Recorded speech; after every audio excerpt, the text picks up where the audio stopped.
name's Whiteside. I box for Great Britain at 51 kilograms from Preston area, Lancashire. My name's Sandy Ryan, box for Great Britain, 60 kilo boxer from Derby.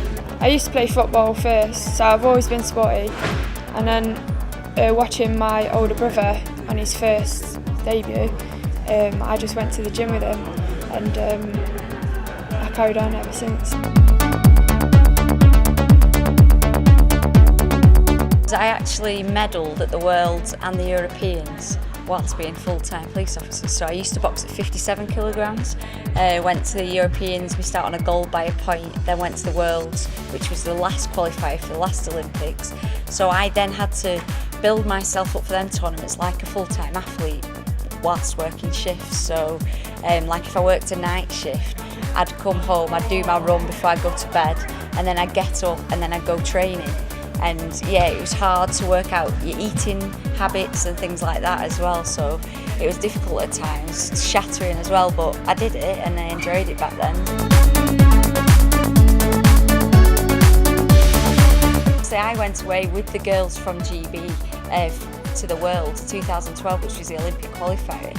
And the funniest thing was, obviously I medalled like the other girls did. On the way home, on the flight home, they were getting a week off and I was doing my night shift the next day. So yeah, it definitely gave me that fire in my belly, and then just so grateful to then have this opportunity full time. When obviously I got this opportunity to come on GB full time, was appreciate rest now, appreciate time off, because my rest was working.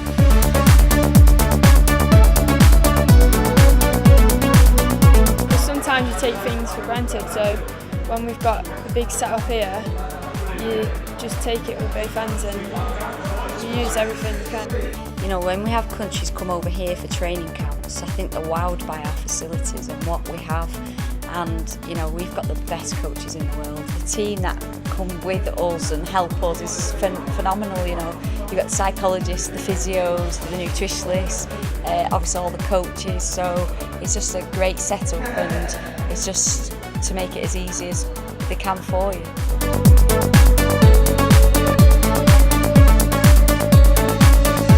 Quite enjoy it, to be fair. We like in the house, we both live together with Natasha, and it's like, oh, we've got our nutritional parts and things that we want to do, and then we're always learning, and it's really a nice thing for us, and we do a bit of cooking together, and so no, it's quite an enjoyable thing. But obviously having the nutritionist here to give us the help and advice, and then obviously when we go away to competitions, we get our packs and we know what to take, when to take. So yeah, it's all set routine, and it's quite an easy setup, really.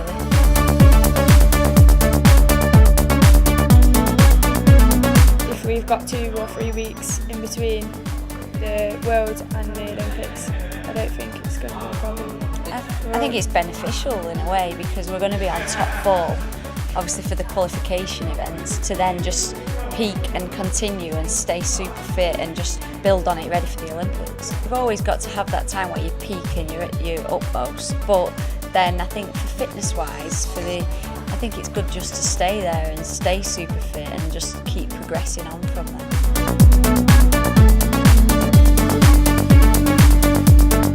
It's down to, obviously for selection processes, it's obviously down to the head coaches and Rob McCracken, and down to international performances mainly.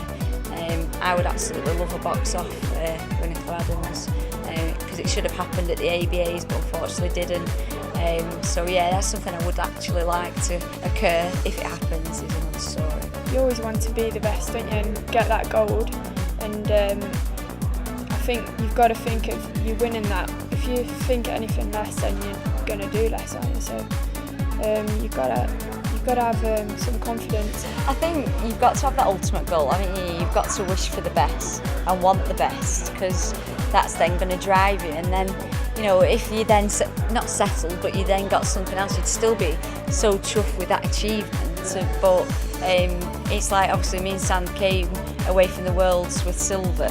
So next time you're going to want gold, aren't you? You want to change the colour from last time. So I think you've always got to strive for the best and hope to get that far.